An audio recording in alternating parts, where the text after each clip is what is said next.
IPL போட்டிகளில் மும்பை அணிக்கு 5 முறை சாம்பியன் பட்டம் பெற்று தந்தவர் ரோஹித் சர்மா. இந்த முறை மும்பை அணியின் புதிய கேப்டனாக ஹர்திக் பாண்டியா நியமிக்கப்பட்டார்.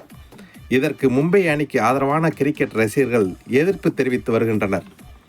அகமதாபாத்தில் நடைபெற்ற குஜராத் அணிக்கு எதிரான போட்டியில் ஹர்திக் பாண்டியாவுக்கு எதிராக ரசிகர்கள் கோஷம் போட்டனர். அடுத்து ஹைதராபாத்தில் நடைபெற்ற போட்டியிலும் பாண்டியாவுக்கு எதிராக குரல் கொடுத்தனர் ரசிகர்கள். முதல் 2 போட்டியிலும் மும்பை அணி தோல்வியை கண்டது. மேலும் ரசிகர்களின் எதிர்ப்பு கோஷங்களாலும் கேப்டன் ஹர்திக் பாண்டியாவுக்கு புதிய நெருக்கடியை ஏற்படுத்தியுள்ளது. இது குறித்து ராஜஸ்தான் அணிக்காக விளையாடும் இந்திய சுழற்பந்து வீரர் ரவிச்சந்திரன் அஸ்வின் சூடான கருத்துக்களை தெரிவித்துள்ளார். ரசிகர்கள் பொறுப்புடன் நடந்து கொள்ள வேண்டும். 2 வீரர்களும் இந்தியாவைச் சேர்ந்தவர்கள் என்பதை ரசிகர்கள் நினைவில் கொள்ள வேண்டும். ரசிகர்கள் போர் இந்த அளவுக்கு மோசமான நிலையை எட்டியிருக்கக்கூடாது.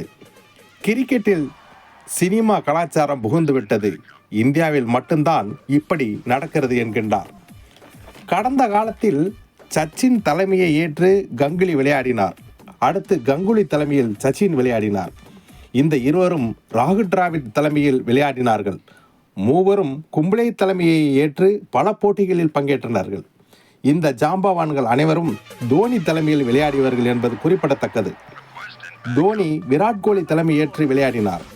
கிரிக்கெட்டில் மற்றவர்கள் மீது பழி சொல்வதை தவிர்த்து தங்களது தவறுகளை ரசிகர்கள் திருத்திக் கொள்ள வேண்டும். விளையாட்டு என்பது நிஜமானது. கதை வசனம் எழுதி நடப்பதில்லை. களத்தில் உண்மையான வீரர்கள் விளையாடுகின்றார் என்பதை ரசிகர்கள் புரிந்து கொள்ள வேண்டும். இவர்களுக்கு உணர்ச்சிகள் உண்டு. வீரர்களை ஹீரோவாக கொண்டாடுகிறோம் என்பதற்காக விளையாட்டை சினிமாவுடன் ஒப்பிடக்கூடாது. உங்களுக்கு பிடித்த வீரரின் அணியை கொண்டாட உரிமை உண்டு. அதே நேரத்தில் இன்னொரு வீரரை அவமதிப்பு செய்யக்கூடாது. இந்த தவறு நம் நாட்டில் இருந்து காணாமல் போக வேண்டும் என்று தனது ஆதங்கத்தை வெளிப்படுத்தியுள்ளார் அஸ்வின். ஆடுகளத்தில் விளையாட்டு என்பது ரசிப்பதற்காக இருக்க வேண்டும்.